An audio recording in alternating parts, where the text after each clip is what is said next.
달마 스님으로부터서 전에 받아온 그 부처님의 의발 정법안장에 대한 것을 육조 스님께로 내려왔는데, 육조 스님께서 받으신 그 의발은 칙천무에게로 전해가지고 거기서 다시 지선선사에게 전해주는 걸로 이렇게 내려왔습니다. 지선선사는 또 처적선사에게 의발을 전해주었고, 이제 그 처적선사는 무상선사에게 의발을 전수하는 과정이 나옵니다. 오늘은 전에 받은 그 무상선사에 대해서 오늘은 말씀을 드리도록 하겠습니다. 무상선사는 금남 성도부 정천사, 금남이라는 데 땅 성도부에 그 정중사라는 절이 있습니다. 그 절에 이제 무상선사는 있었다. 네, 그 무상선사는 속성이 성씨가 김씨라, 경주 김씨이네요. 김씨인데 신라 왕의 자손입니다. 가대해동 석제본국이라 신라왕의 친족으로 대대로 해동에서 살았다. 예전 신라에 있을 때에, 신라에 이제 살 때에 유계매라 막내 여동생이 있었네요. 그 무상선사가 경주에 살 때에 막내 여동생이 있는데 이 말이죠. 초아문 예빙이라 막내 누이 동생이 있었는데 처음으로 선을 보고 혼례 소식을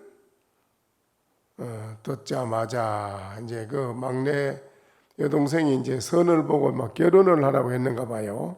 부모님이 결혼을 하라고 이제 선을 보고 이제 결혼을 하라고 했는데, 그 막내 여동생이 그 말을 듣고 이 말이죠. 수도할면 서원지 기진이라. 막내 누이 동생이 처음으로 혼인을 하라는 말을 듣자마자 방으로 돌아와서 칼로 자기 얼굴을 막 그었습니다. 흉측한 얼굴로 이제 그렇게 칼로 그어가지고 얼굴을 흉하게 그래 만든단 말이죠.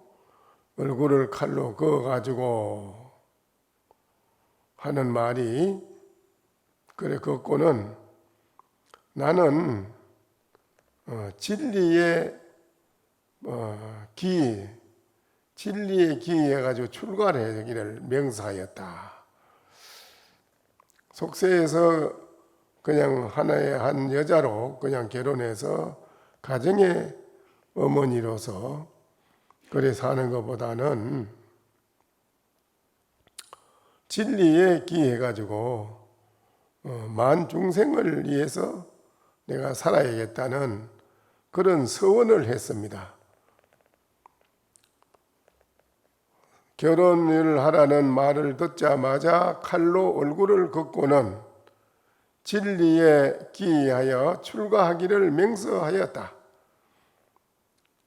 그 말을 들은 무상선사, 그 오빠가 되지요. 오빠 되는 무상선사는 그 말을 듣자마자 말이죠. 보고는 크게 탄색에 가로되 탄색해서 말하였다. 여자가 유약하여 유문아조라. 여자는 아주 유약한데도 오히려 아름다운 저런 지조를 드러내는 그런 마음을 가졌는데 장부는 강약하여 강강하고 나는 대장부인데 아주 강하고 강한데 내가 어찌 여기에 무심하겠느냐. 여기 어떻게 내가 무심할 수가 있느냐. 여자가 그 연약한 여자도 저렇게 대도의 진리를 도를 이루겠다고 저런 출발해서 하겠다는 명설을 하고 결혼도 안 하고 얼굴을 칼로 걷고 이렇게 진리를 깨닫는 공부를 하러 들어간다는데 나는 대장부인데 어째 여자만 못해서 되겠는가.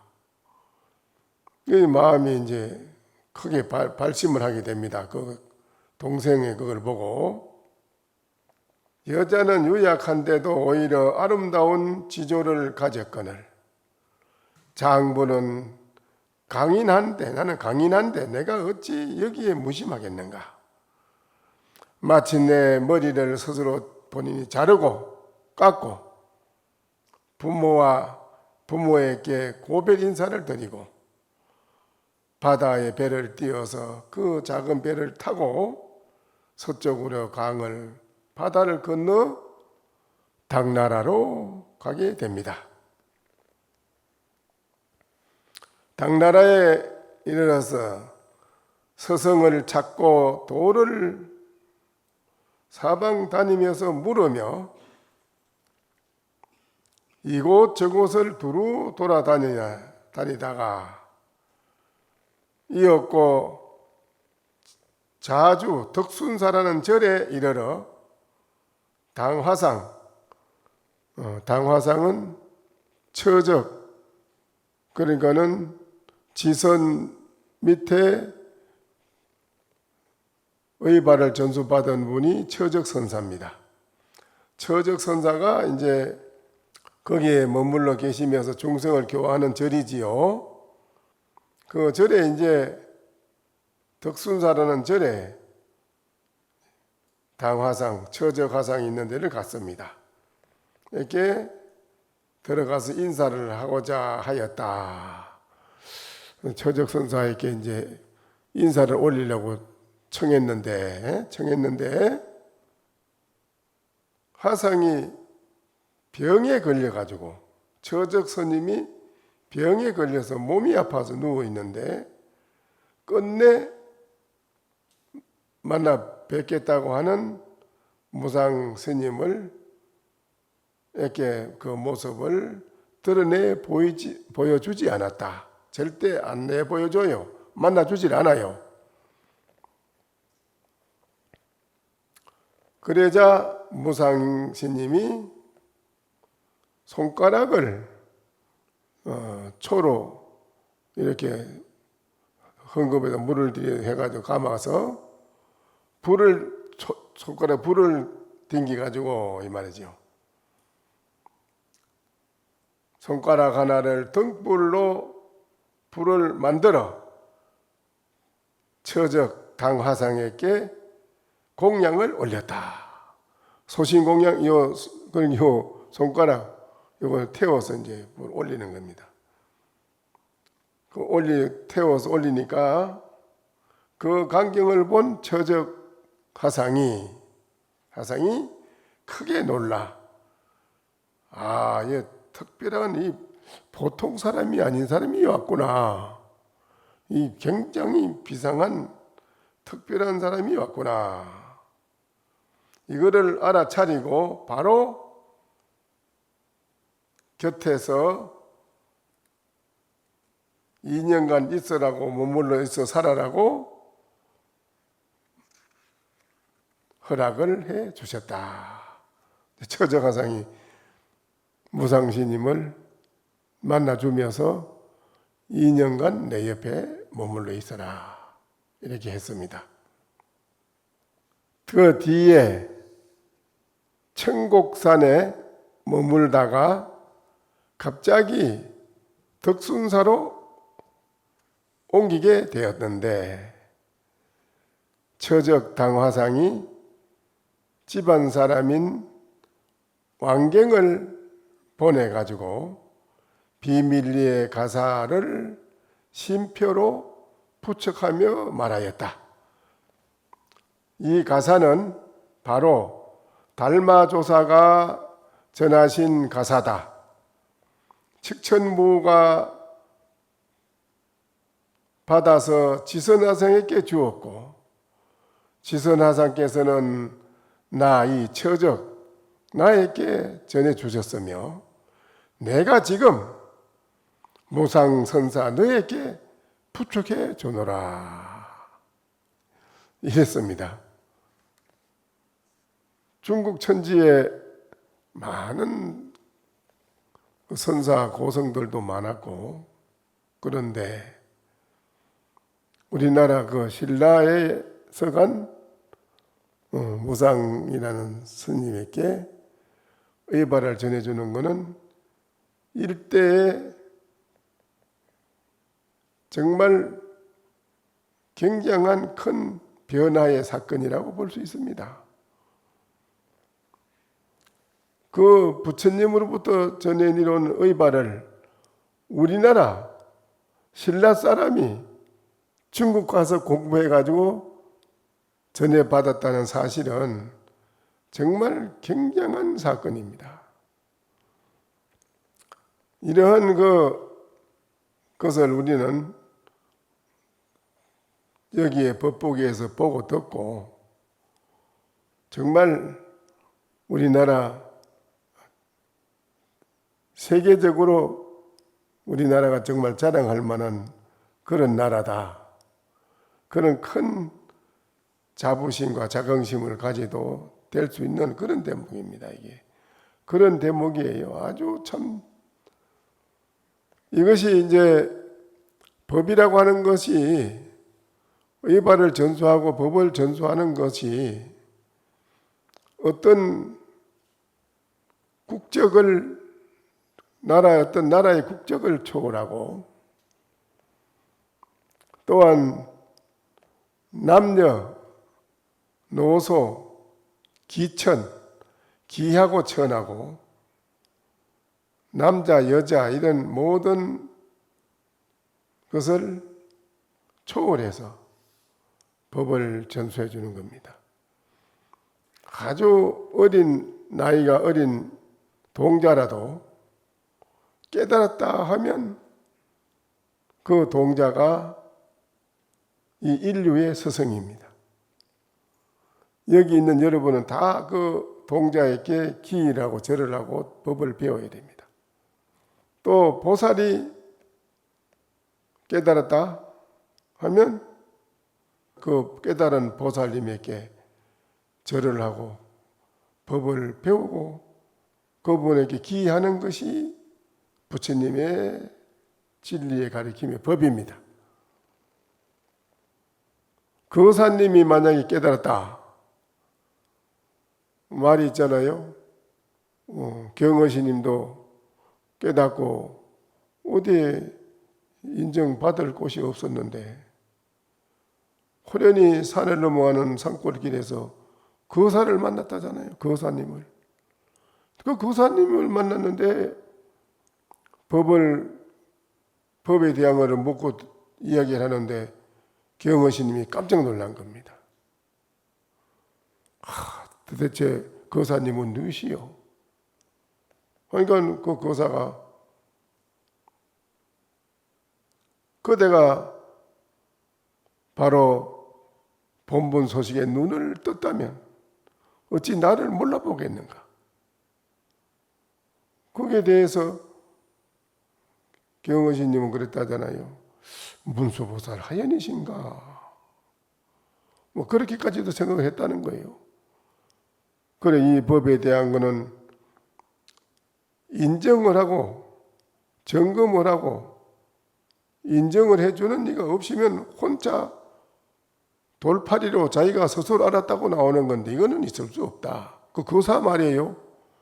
나는 부처님으로부터 다 이 법을 인정 전수받고 역대 조사로부터 인정받은 사람이다.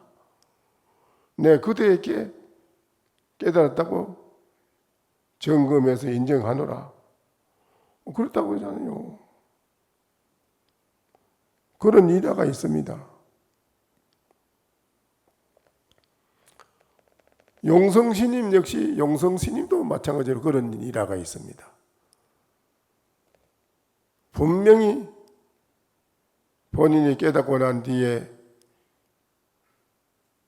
비성비속인데 스님 같기도 하고 스님 아닌 같기도 하는 그런 분인데 만나서 법에 대한 걸 얘기하고 그대 역시 나와 다르지 않고 내 역시 역대 조사와 다르지 않고 조사 역시 부처님과 다르지 않다. 이 경기가 깨닫는 건 용성신이 보고 극찬을 하면서 내 바로 그대에게 이거를 전수하노라라고 했습니다.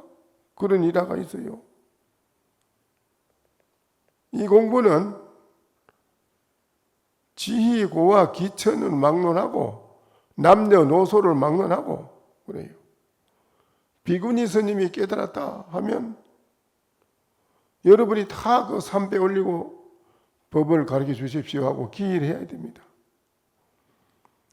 중국의 말산 비구니한테 강기하성은 한철 동안을 원두 생활하고 살아줬잖아요. 가서 거량 해가지고 그 말산 비구니한테 당했어요. 한 방망이 맞았어요. 그래서 내가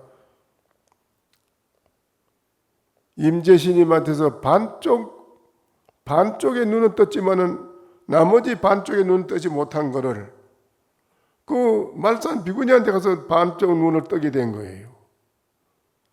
그래서 한철 동안을 그 비구니 스님을 극진히 모시고 체전밭을 일구어서 직접 원도 생활을 했잖아요. 이 문 중에는 남녀노소 비구 비구니 또 기천 이런 거 따지지 않습니다. 깨닫는 사람이 장땡이요. 깨닫는 사람. 그래서 통도사에도 과거에 선방에 호원노장이라고 존재 없이 그냥 사던 사람 아닌가 봐. 그런 사람이 그 어느 날 발심을 해가지고는 한 철만 선방이라도 공부를 좀 하게 해달라고 하도 사정을 하니까 그 조실 스님이 대중들이 다 반대하는 기라. 에이, 좀 무슨 대체성 무슨 그 선방에 방부 드릴 수 없다 안 된다는데 그 조실 스님이 그 나중에 대중한테 공부하는 데는 우리가 누구라도 막을 권리가 없다. 공부를 한다는데 그걸 어떻게 막을 수 있느냐. 그거는 우리가 이 문중에서는 그런 법은 없다. 대중한테 단호히 얘기하면서 저 한쪽에 자복을 줘서 자리를 주라 해가지고 석 달 동안 앉아서 저기 공부하고 그만 깨달아가지고 오도성이 나오고 그냥 인정을 받아가지고 지리산 천연산으로 조실로 초대받아갔단 말이에요. 수덕사 해암스님이 나이 38살에 그어서 자기는 20년 동안을 참방에 앉아 공부해도 한 번도 깨달은 것도 없고 이랬는데 안 먹고 다닌 그 대체성이고 들어 한철 공부 깨달았다니 미치겠다가 그래가지고 얼마나 독을 쏘고 그만에 애를 쏘고 공부를 해가지고 해암스님이 아로우로 이가 싹 다 빠졌다잖아요. 그래가지고 해암스님이 그 한수직 했다는 거 아니에요. 그러니까 깨닫는 게 암만 오래 선방에 앉아 있어도 소용없고 깨닫는 게 장땡이에요. 깨달아야 돼. 근데 여러분이 이 항림사는 사부대중이 공부하는 곳 아니에요? 전에 내가 절에 들어왔을 때는 절마다 가니까 사부대중이 하대. 인천 영화사 가도 그렇고 향곡신 회사에 가도 그렇고 법주사 가도 그렇고 어디 가도 그렇고 다 큰방에 사부대중이 같이 공부했어요. 선방에서요. 뒤에 늦게 와가지고 뭐 괜히 스님들끼리 해야 된다고 이래가지고 갈라놓고 해서 그렇지 사부대중이 정진을 했습니다. 사부대중이 정진하는데도 과거에는 거사님, 비구 스님, 비구니 스님, 거사님, 보살님이요 사부대중하여 그렇지요? 같이 한 방에 정진을 다 했어요. 그래 하면 그 차서에 이계 질서가 뚜렷합니다. 아무리 100살 먹은 비구니 스님이라도 비구 스님한테 공경해야 돼 절하라고 했고 아무리 천하에 없는 거사고 보살이라 할지라도 비구니 스님한테 깍듯이 절을 올리고 예를 표한다 이기라. 그게 공부하는 사람들의 행위처라. 공부하는 사람이 그런 걸 하나 제대로 못하고 자기 나는 거사다 보살이다 이런 아상을 가지고 그러면 그게 무슨 공부요? 아무 데가도 못 써요 이건요. 누구든지 빨리 깨달아야 돼요. 깨달아서 오도성이 나와야 돼요. 그러면은 여기 있는 대중이 다 그분한테 절하고 아유 우리 가르쳐 주십시오. 자동이라건 자동으로 그래 돼 있어요. 뭐 아무리 글을 많이 알고 뭐 영어 무슨 프랑스어 뭐 독일어 해봐야 소용이 없어. 그러면 아무리 글을 많이 알고 많이 알아도 염라대왕 소나기를 벗어날 수 없는데 어떡할 거예요. 그러나 깨달은 사람은 염라대왕의 소나기를 벗어난 사람이에요. 깨달아야 돼. 맥지 앉아서 이렇게 뭐 밑에만 뒤다보고 앉아 있을 게 아니라 자꾸 졸고 있을 게 아니라 정말로 공부하는 사람이 다급함을 아는 사람은 안 그래요. 한참만 좋고 나도 대본에 대 깨달아지는데 나는 그래 공부를 해보니까 그렇습니다. 그게 아주 공부하는 게 이게 중요한 거라 하도를 일상 생활하는 속에서도 하도를 안 놓치고 할 수 있는 그런 공부를 열심히 해야 돼요. 선방에 자복에서만 앉아서 하고 바깥에 나와서는 안 하고 이러면 아무 소용이 안 돼요. 100년 해도 안 돼 이건요. 그래 여기에는 그 신라에서 간 스님이 법력이 대단한 분입니다. 이분이 그 가면 중국에 가면 비문이 있습니다. 이 무상선사의 비문이. 오히려 마조 스님보다도 이분을 더 크게 큰 스님이라 했다는데요. 이 무상선사에 대한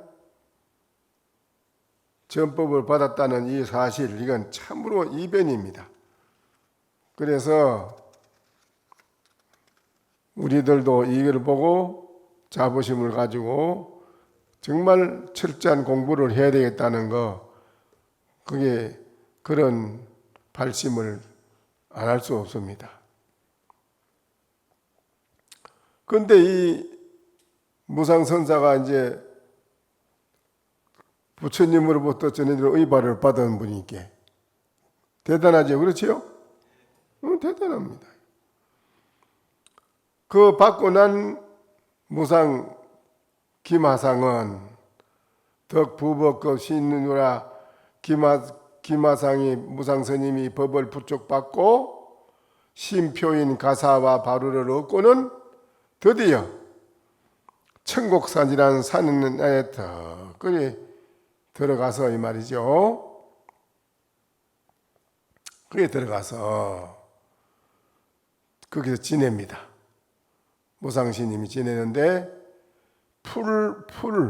풀로다가 옷을 엮어서 입었고 풀을 옷으로 엮어가지고 이제 그걸 입고 그렇게 지낸단 말입니다. 먹는 식사는 양식이 떨어져서 밥을 못해 먹었을 때는 흙을 파서 먹었다. 그래 나왔네요. 흙을 파가지고 자셨다. 밥이 다 떨어지면 흙을 파서 먹었는데 맹수들도 그거를 보고 다 이 무상스님을 호의 보호하더라. 항상 무상스님을 호의를 해. 많은 맹수들이 와서 무상스님을 호의를 해 주었다. 뭐 먹을 거를 물어다 주는 짐승도 있고 뭐 먹을 걸 물어다 줘. 그렇게 해서 무상스님을 보호하더라 이게요. 호의를 해 주었다. 뒤에 장구 사람의 복성 이름은 겸경이라고 하는데 경겸이 태부가 설법을 열 것을 요청하였다. 이제 스님께서 우리들을 위하여 오셔서 중생을 제도해 주시고 설법을 해 주십시오. 청했어요. 법을 설해 달라고 청하자. 정중사에 머물면서 무상선사는 정중사에 머물면서 중생을 교화하기를 20년을 간을 거기서 중생을 제도하고 하였다. 정중사에서 20년간을 중생 제도를 하였습니다. 후지 보응 원년 5월 15일에 호륵 백예산 무주선사 그 뒤에 이제 그 무상스님이 보응당 숙종의 연호입니다. 여기 당 원년 762년 5월 15일에 갑자기 백예산에 무주선사를 떠올리고는 말하였다. 무상선사가 백예산에 있는 무주선사라는 선사를 딱 생각을 하면서 한 말씀을 합니다. 내가 이제 병에 걸렸으니 이를 오랫동안 내게 사바세계에 머무를 수 없다. 그래서 이를 헤아려서 나를 보러 오라. 여러 번 몇 번이고 오라고 말하고 또 청을 하였다. 무주선사를 나한테 좀 오라. 그랬는데 무주선사는 어째서 오지 않는가? 나는 갈수록 연로해져서 여러 가지로 내가 몸이 어려워지는데 왜 무주선사는 오라는데 오지 않느냐라고 무상스님이 그러네요. 그러고는 공인인 훈선이라는 분에게 시키면서 말하였다. 장차 나의 신표인 가사와 바로 의발을 또 나머지 옷 17가지를 비밀리에 보내서 무주선사에게 주고는 잘 지니고 아끼게 하라. 아직 그대는 산을 내려와서는 안 되네.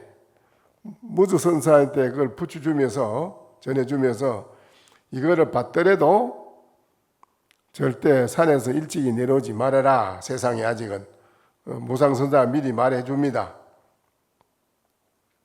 그대가 아직 산을 내려올 때가 아니니 다시 3년에서 5년을 기다리게.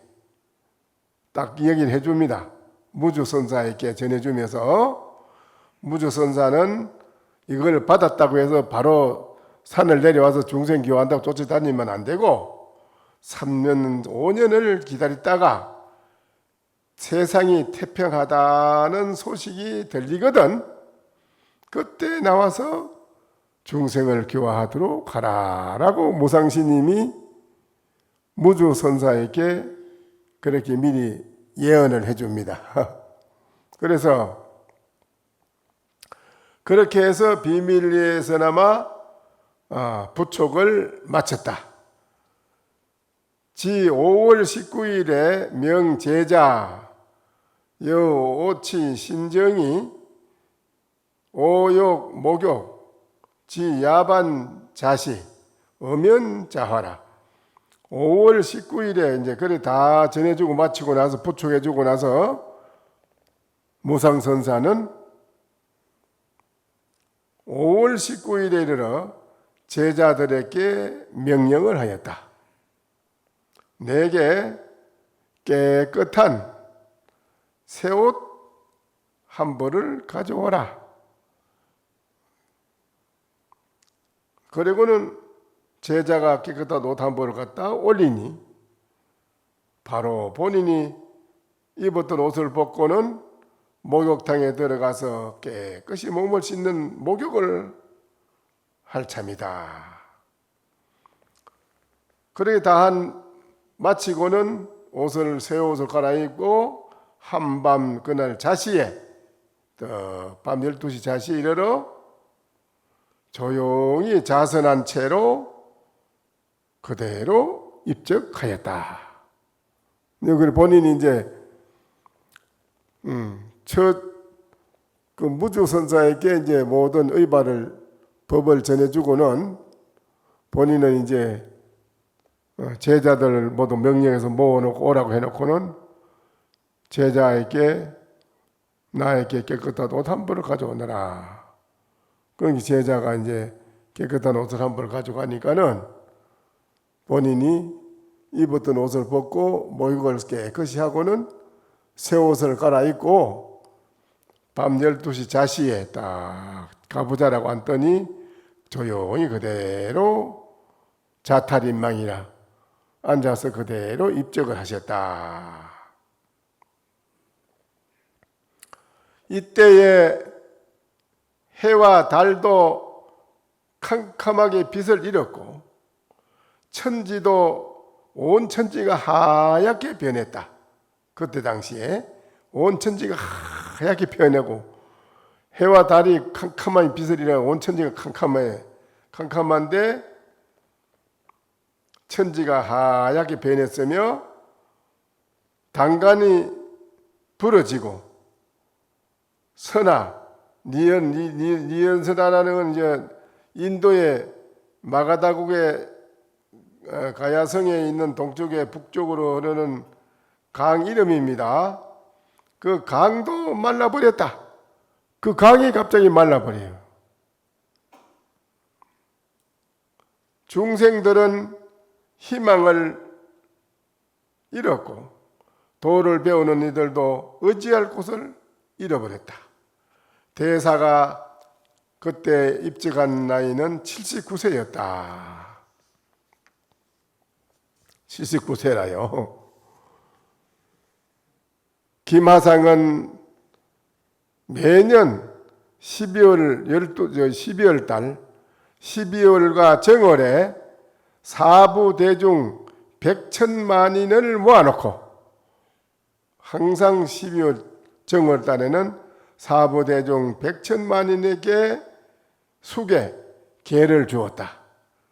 엄숙하게 도량을 설치하고 높은 자리에서 설법을 하였다. 먼저 소리를 길게 빼서 연불을 하도록 가르쳤는데 연불을 하는데 그 많은 대중이 막 100만 대중이 그렇게 모인답니다. 그 무상 스님이 법문하는 데는 엄청난 대중이 그렇게 많이 모였답니다. 근데 모인 대중에게 뭘 가르치냐? 연불하면은 나무아미타불 하면은 길게 아주 길게 뽑아서 이제 하는 걸 먼저 본인 선창을 하고 밑에 그 100만 대중에게 따라하라 한답니다. 숨이 끊어질 때까지 숨을 쉴 수 없을 때까지 길게 빼서 한답니다. 그렇게 길게 빼서 연부를 하도록 가르쳤는데 한번 호흡이 다 하면 생각이 끊어지고 소리가 멈추면 생각이 그치도록 하였다. 일체 생각이 딱 끊어지도록 만든다기라. 이 무상스님이 이렇게 모든 대중한테 그렇게 했답니다. 그리고는 말하였다. 무억, 무렴, 망망, 무억시계, 무렴시정, 무망시해라. 뭐라고 하느냐 하면 그렇게 해놓고는 말하는 거라. 딱 길게 숨을 쉴 수 없을 때까지 끝까지 길게 연보를 해서 뽑아서 하고는 대중들도 길게 따라하라고 해놓고는 숨이 멈춰서 끊어질 때까지 그렇게 소리를 내서 하는 거라. 그렇게 마지막에 하면은 생각도 끊어지고 일체 모든 게 다 호흡도 딱 끊어지고 멈춘다는 기라. 그때 그래 놓고는 하는 말이야. 이 무상스님이 기억을 없게 하고 생각을 없게 하며 생각이 없게 해버려 일체 하며 망년때에 하지 마라. 망상하지 마라. 무억은 기억이 없는 것은 바로 개이고 개라고 우리가 개 있지? 5개, 10개, 250개 뭐 개 있잖아. 개 지키는 거, 보살기 하는 거 이런 개. 기억하는 생각이 딱 없는 것이 바로 개고 무념, 생각이 없는 것이 바로 정이며 일체 망상이 없는 것을 바로 지혜라고 하느니라. 이제 이걸 설법을 하는 거라. 모두 생각이 딱 끊어지게끔 길게 연불하라고 해놔놓고는 이제 그다 대고 그래 해주는 거죠. 한마디. 바로 지혜니라. 이 삼구가 이 세 가지 삼구가 바로 총지문 부처님 말씀하신 일체 모든 진리의 말씀이 이 안에 다 갖추어져 있느니라. 이렇게 했습니다. 이 무상스님이 직접 그래 가르친 것이 오늘날 우리들도 하두를 할 때 일체 앞뒤 생각이 딱 끊어지게 돼 있는 것이 바로 하두라요. 무엇인고 하면 어떤 것도 그는 붙일 수가 없어요. 딱 앞뒤에 끊어집니다. 끊어져서 그때 그거는 안 깨달을래 안 깨달을 수가 없게 돼 있어. 그건 딱 깨닫게 돼 있어요. 아주 쉬운 거라요. 그런데 그거를 여러분은 그걸 깨닫는 거는 그만도 그거다 대고 또 그다 뭘 집착에 놔놓고 뭘 꾹 쥐고 있으려고 하니까 이제 그런데 무엇인고에서 딱 깨달을 수가 있는 게 아주 쉽습니다. 그 이제 왜 조주는 무라고 했는가? 이것도 마찬가지라요. 다 똑같아요. 이목구나 무나 뭐나 다 똑같습니다. 딱 그걸 깨닫게끔 되어 있는 거라요. 거기서 더 이상 다른 생각이 할 수가 없어요. 생각해봐도 소용없는 기라 아무 안 되는 기고 딱 깨닫게 되어 있어요. 이게 오늘 저녁에 한번 여러분이 하루 저녁만이라도 오늘 저녁만이라도 그렇게 지극하게 한번 하두를 탁 참고를 해보면 바로 오늘 저녁에 또 탁 깨닫는 분이 오도성이 나올지 뭐 알 수 있습니까? 그분한테 모두 절하고 이제 공부를 배워야 되지 이제. 그러니까 오늘 저녁에 한번 잘 한번 해보십시다. 네.